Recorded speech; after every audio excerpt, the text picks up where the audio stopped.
Assalamu alaikum wa rahmatullah, j'espère que vous allez bien. Dans la dernière vidéo, nous avions étudié ensemble l'essentiel de la vie du prophète alayhi salatu wassalam, jusqu'à la mort du calife Omar ibn al-Khattab. Nous poursuivons sans plus attendre avec le califat de Osman ibn Affan, et cela jusqu'à la chute des Omeyyades. Osman ibn Affan fait partie des 10 compagnons qui reçurent la bonne nouvelle du paradis de la bouche du prophète. De plus, il fait partie des compagnons à avoir mémorisé intégralement le Saint-Coran.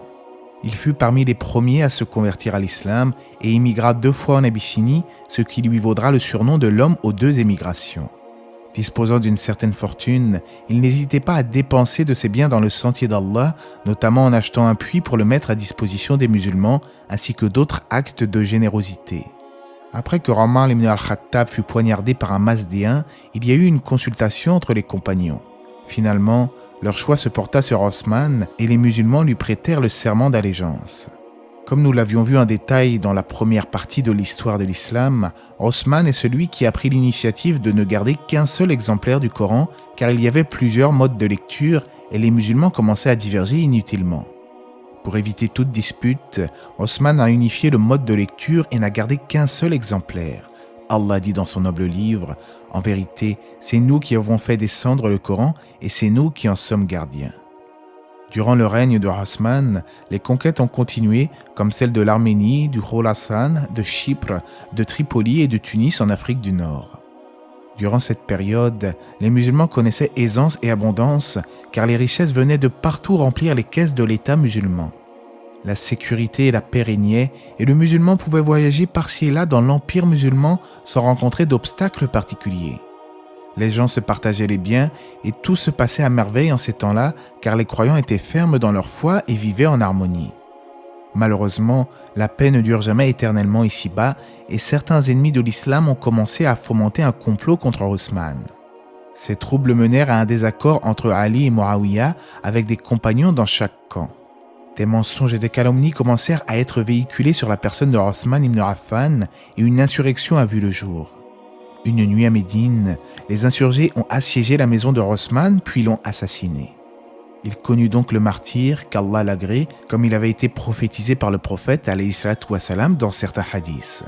Son califat a duré environ 12 ans. Ali ibn Abi Talib est le neveu du prophète sallallahu alayhi wa sallam et l'époux de sa fille Fatima. C'est le 4e des califes bien guidés et l'un des 10 compagnons promis au paradis. Depuis son plus jeune âge, Ali a grandi sous l'attention du prophète, s'inspirant de sa conduite et de ses bonnes manières. C'était également un courageux guerrier qui a combattu avec bravoure lors de plusieurs grandes batailles de l'islam. Après l'assassinat de Osman ibn Affan, certains ont proposé le califat à Ali, mais celui-ci le refusa. En effet, les compagnons ne voulaient pas être soupçonnés d'avoir été trempés dans le meurtre de Osman et refusaient donc l'accès au pouvoir. Lorsque les perfides parmi les insurgés perdirent alors tout espoir qu'un de ces leaders accède à leur demande de prendre la direction du califat, ils menacèrent de tuer certains parmi les grands compagnons. Les gens se tournèrent alors vers Ali ibn Abi Talib et insistèrent pour qu'il accepte de devenir calife afin d'éviter que les choses ne dégénèrent pour les musulmans. Ali fut alors reconnu comme nouveau calife par la majorité des habitants de Médine ainsi que par les compagnons. Mais les troupes s'intensifiaient suite au meurtre de Osman et Ali repoussa la punition des assassins en attendant que son pouvoir ne se stabilise correctement. Mais le compagnon Muawiyah n'était pas de cet avis. Il pensait que l'accession de Ali au califat était une contrainte réalisée par les criminels qui ont tué Osman et il exigeait l'application immédiate du talion envers les assassins avant de porter allégeance à Ali ibn Abi Talib. C'est de là que va naître une discorde entre Ali et Muawiyah. Une guerre finira par éclater, la bataille de Siffin. D'un côté, Ali mobilisa ses troupes pour mettre fin aux dissensions et dans l'espoir que les désobéissants se rallient à sa position. D'un autre côté, Muawiyah mobilisait ses forces pour donner raison à la justice en demandant l'application immédiate du talion contre les renégats dont certains avaient infiltré les rangs de Ali.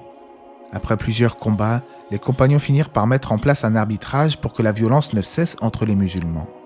Néanmoins, certains qui avaient combattu aux côtés de Ali finirent par s'insurger contre lui car ils n'acceptèrent pas l'arbitrage. Ils prétendaient en cela se baser sur le Coran dans leur argumentation. Il s'agit en réalité d'un groupuscule extrêmement agressif, les Khalidites. Ces gens-là n'hésitaient pas à tuer quiconque n'allait pas dans leur sens. Finalement, une bataille opposa Ali aux Khalidites qui avaient assassiné certains parmi les musulmans. C'est la bataille de Nahrawan. Pourtant, Ali avait une attitude sage envers les Khalidites, les Khawarij.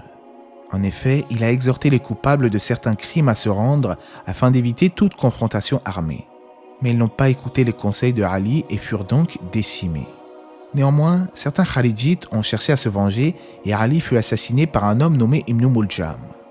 On peut déduire de ces événements que bien souvent les troubles naissent de problèmes liés à la politique, avec des prétextes religieux.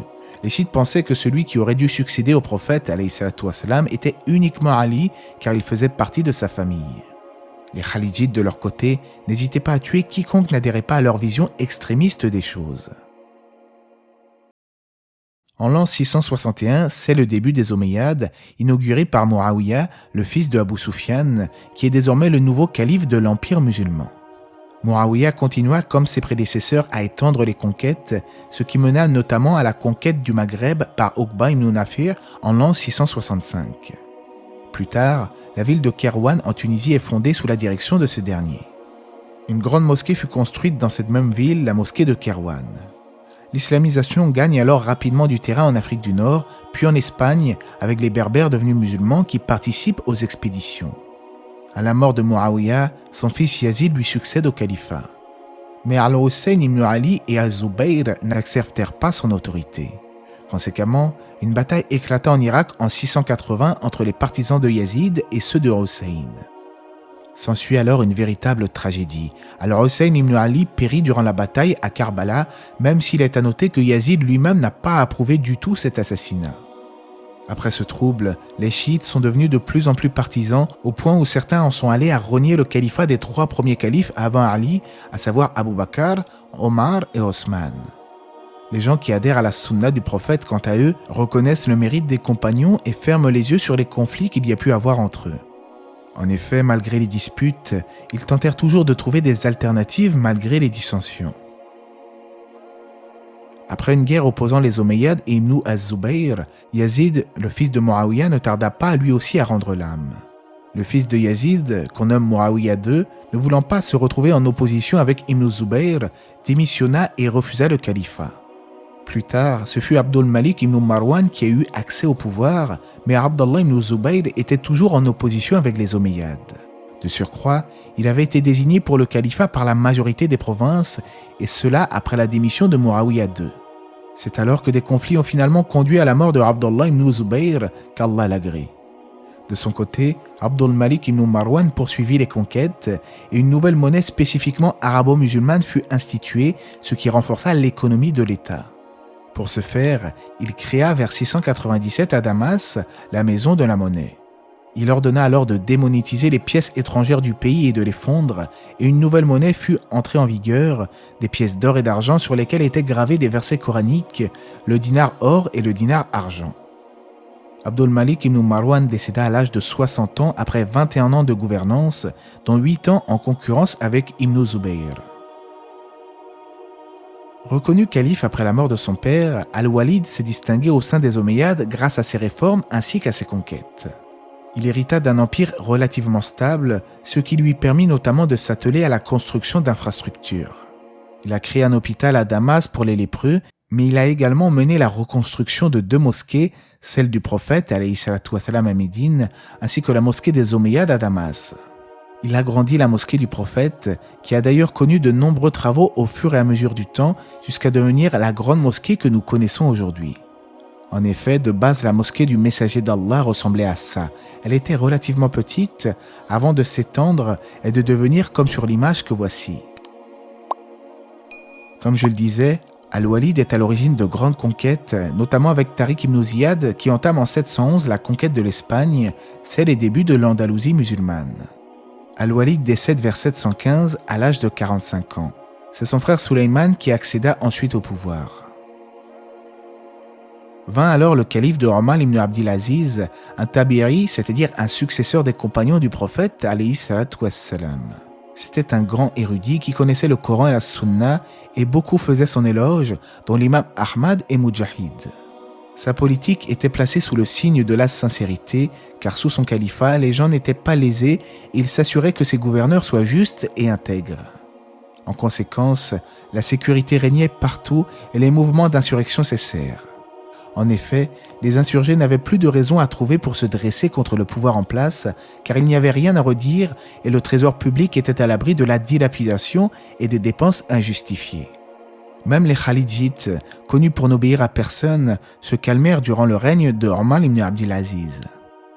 Concernant les conquêtes, Omar trouvait qu'il était plus judicieux de les suspendre temporairement, le temps de mettre de l'ordre dans les territoires qui étaient déjà sous son autorité et d'y implanter solidement l'islam. Omar ibn Abdelaziz faisait preuve d'une grande sollicitude envers ses sujets, si bien qu'il accordait une pension à ceux qui étudiaient les sciences religieuses, et cela afin qu'ils puissent subvenir à leurs besoins. Il fit construire des caravanes-sérails gratuits pour que les voyageurs puissent y faire halte. Un fait remarquable est qu'un jour, les habitants de Samarcande ont reproché aux musulmans de s'être emparés de la ville de manière malhonnête. Omar envoya alors un juge sur place pour étudier la question.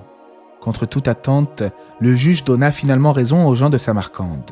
Omar ordonna alors aux musulmans de sortir de la ville. Les habitants de Samarcande, ébahis et impressionnés par tant de justice, refusèrent finalement que les musulmans ne les quittent, subhanallah. Omar ibn Abdelaziz meurt à 39 ans d'une maladie, après environ 2 ans et demi de règne. Après cela, quelques califes se succédèrent jusqu'à finalement la chute des Omeyyades. Malgré les qualités et les ouvrages que l'on peut reconnaître aux Omeyyades, ils n'étaient pas infaillibles, il y a eu des erreurs qui ont parfois été commises. Ils finiront par être remplacés par les Abbassides, c'est-à-dire les descendants d'Al-Abbas, l'oncle du prophète sallallahu alayhi wa sallam. Parmi les changements réalisés par les Omeyyades, un service de poste a été inauguré dans le monde musulman par Muawiyah. Il y avait aussi les services de l'État, le service des sceaux où étaient conservés les documents importants, ainsi que la création d'une monnaie spécifique aux musulmans, comme nous l'avons vu précédemment.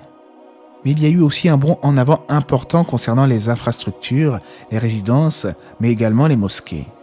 On peut citer la grande mosquée des Omeyyades à Damas, en Syrie, dont la construction a été entamée par Al-Walid ibn Abdil Malik. On dit qu'il a consacré l'équivalent de 7 années d'impôts pour réaliser son ouvrage. C'est une merveille d'architecture qui demeure encore de nos jours un symbole de la perfection et de la maîtrise auquel étaient parvenus les musulmans de l'ère Omeyyade. Son mihrab était incrusté de pierres précieuses et des lampes en or étaient suspendues par des chaînes en or. À l'époque, les gens ont d'ailleurs critiqué Al-Walid en lui reprochant ses dépenses, mais ils voulaient en faire un symbole de la puissance des musulmans, un symbole qui démontre le progrès de leur civilisation. Et apparemment l'avenir lui donna raison, vu qu'un jour Omar ibn Abdelaziz a songé à remplacer les chaînes en or pour des chaînes en fer pour renflouer les caisses du trésor public. Mais à ce même instant, l'empereur byzantin avait envoyé des émissaires pour visiter Damas. Ils ont alors été très affligés de voir ces chaînes en or, ils n'en revenaient pas de l'architecture de cette mosquée. Ils avaient en fait compris que le règne des musulmans n'était pas près de s'éteindre, et lorsque Omar ibn Abdelaziz constata leur réaction, il se ravisa et laissa les chaînes en or et autres ornements tels quels. Et en effet, cela réjouissait le cœur des croyants et suscitait le dépit chez les non-musulmans. On peut également citer la construction de la grande ville d'Afrique du Nord nommée Kairouan, à environ 160 km de Tunis. Elle a été fondée sous le règne de Muawiyah, comme nous l'avons vu, qui en confia l'administration à Uqba ibn Nafir. Kairouan était à la base une jungle à la végétation touffue infestée d'animaux en tout genre avant qu'elle ne soit fondée par les musulmans en 670. Depuis sa création, cette ville a joué un grand rôle et les constructions et les écoles s'y multiplièrent pour devenir un grand centre culturel du monde musulman.